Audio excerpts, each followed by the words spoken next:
we always do, Jack. When we identify some things that we need to continue to work on our end, and and then look at Colorado, their strengths and weaknesses, and try to figure out a way to get 3 points here at home. And they're a very good team. Really enjoyed watching some of what Chris is doing over there in Colorado. It's an aggressive group. It's got some youthful energy and combativeness, and so we're going to have to be at our best, certainly. They've managed to pick up a bunch of points in the league so far, and they're in good form. So we'll have our hands full. But it's nice to get back home. We got 2 games at home here, and we want to start moving up the standings. But there's a lot of hard work that we need to do on this game day to earn the right to play and then be at our best. Okay, thanks for that. Danny, go ahead. Yes. Hey, coach. The 6 point, 4 point is good. Yeah, it's a different moment. Mm-hmm. Tomorrow, one more chance in the home.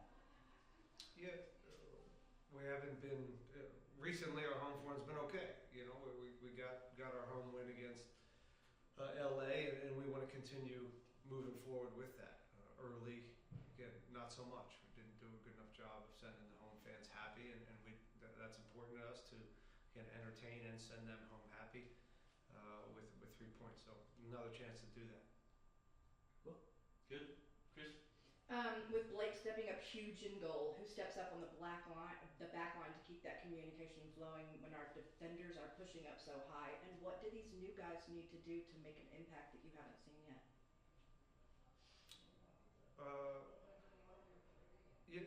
How we rest defend or active defend, or what our structure looks like as we're attacking is critical, and in particular against teams like Colorado and LA Galaxy, where they're dynamic and very aggressive in these transition moments. But it's every team, and something we work on every day and focus on how we deal with transition moments, and that's in their end, that's in our mid block, and we work on it every day. And sometimes it's good, and sometimes it needs a little bit of work, and that's a process that is ongoing throughout the season. You mentioned Blake. I think Blake did a very good job for us for this stretch, and it's nice to we have Bondi in now, and add some more tension and competition in there in the goalkeeper situation as far as players. Lingers are finally available, so that's something that we're excited about, and I think our fans should be excited about to come see him. And overall, we're slowly, I think, leveling off as a group and starting to figure out who we are. But we need to get results, and we need to climb up the table right now. But again, it's nice to get some fresh blood in here as well. Good. All right, we'll go to Zoom. Joey, go ahead. Hey Ben, so lately you've been playing Jack McGlynn higher up the field in one of the attacking midfield positions of your 3-box-3. Now with Wingard and Holmes coming into the fold, how does that puzzle go together? Do you put Jack back down on a lower pivot, or do you have them compete for those spots? Well, we continue to look at everything, and it's hard to do that. It's nice to have a lot of these guys and figuring some of this stuff out in preseason. But as that's part of the trick of, as you add guys in, you have a few training sessions a week to really see what it looks like. But really, it's about games, and that's when we really find out about these players and what the relationships are around the field and how they fit in our system. Again, if you don't have the preseason, you just don't have the looks. So I've mentioned, it's who we are. It's now how we transition some of these players into this group and figure out what the next version of us is as we continue to add fresh blood. So it's a fun process. But it takes a little bit of time and it takes some thought.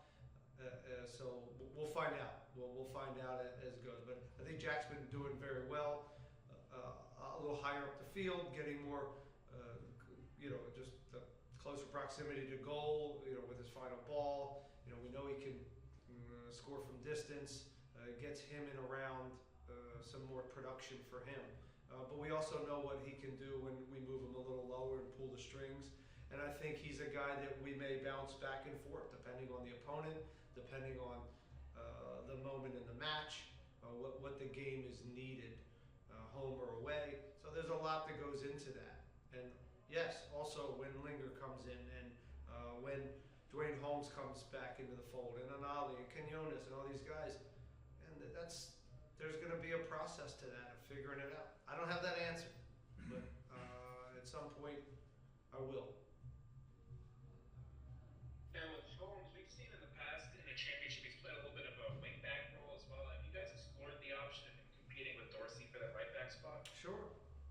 We've talked about that. We knew what we were getting from him, and versatility is a word that comes to mind. But versatility is great, but it's hard to be play here and there, and you got to build relationships. So try to find out some of these guys, and that's part of the challenge. The guys coming in and finding them a spot that they can not just be a spot piece here and there, because it's hard to do that. Maybe that's how you get on the field, and you have to make the best out of it. But we're watching trainings and we're trying to figure out these guys. But Dwayne's a bit away, so we got some time on him. Thanks so much, Ben. Herman, go ahead. Hey Ben, just want to ask you about, you've had some time to spend with Lingard in training, and what aspects of his game have you seen in person in training sessions that you're excited to incorporate into your team? Well, he's different than in one main probably aspect than the 10s that we have or that we've had, and the vertical running component to a 10 has not been our strength, and we've been very supportive, and it's allowed us to maintain possession and at times build with numbers into the attack. But sometimes good old-fashioned running works, and a guy that can now join the box and finish and be a real nuisance in that way is something I think this group needs. So he has some of that, and again, we're excited to see what he has to offer over the next a few weeks. But it's a process, just even though he's been training and it's been good that he's been here for a few weeks and understands who we are and how we're going to go about things. It's still about getting on the field and going through those reps with the team in real time against MLS opponents, and that takes time, as it is going to be Dwayne and Nelson and these guys coming back. So that's the challenge of this kind of next phase of the season until the summer. And speaking of Colorado, Chris Armas had a great season last year, sneaking into the playoffs at the end, and he started this season, him and his team, on the right path. They have midfield maestro in Mihailovic, and just your scouting report on Colorado. Well, I'm a big fan of Chris Armas. I always have been. Anytime you've shared a field and competed with a guy, and again, a wonderful player and competitor and a great human being, and such great experience over the last 3, 4, 5 years. And then for him to now to watch him have success at Colorado and kind of level that place off. In some ways, we had similar challenges coming here to Houston and him coming to Colorado. So some parallels there, and I like to think we have some parallels as human beings and coaches. But he's got him playing very well.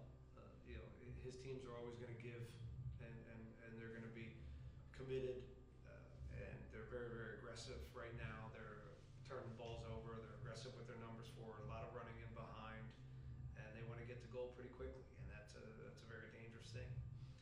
That's the good. On the other side, there's some moments that maybe that can help us and how we look at the game and how we look at going after them, and some weaknesses. But they're good. They're manufacturing a lot of points, and they're scoring a bunch of goals. So this will be a very, very tough task. A little bit of a different animal than what we just saw at LA Galaxy and kind of how they go about the game. But it's a good group. Every time we look at the schedule, there's a good team coming to town, and that's it. That's our league. There's a lot of parity, and there's a lot of teams that are pushing the envelope. Dustin, go ahead. Hey man, I know you talked about the midfield some, rumors this week about possibly another striker option. Do you feel like that's something you guys need to maybe push Ponce or give you another, kind of look up front? Yep. Yes, sir. Perfect.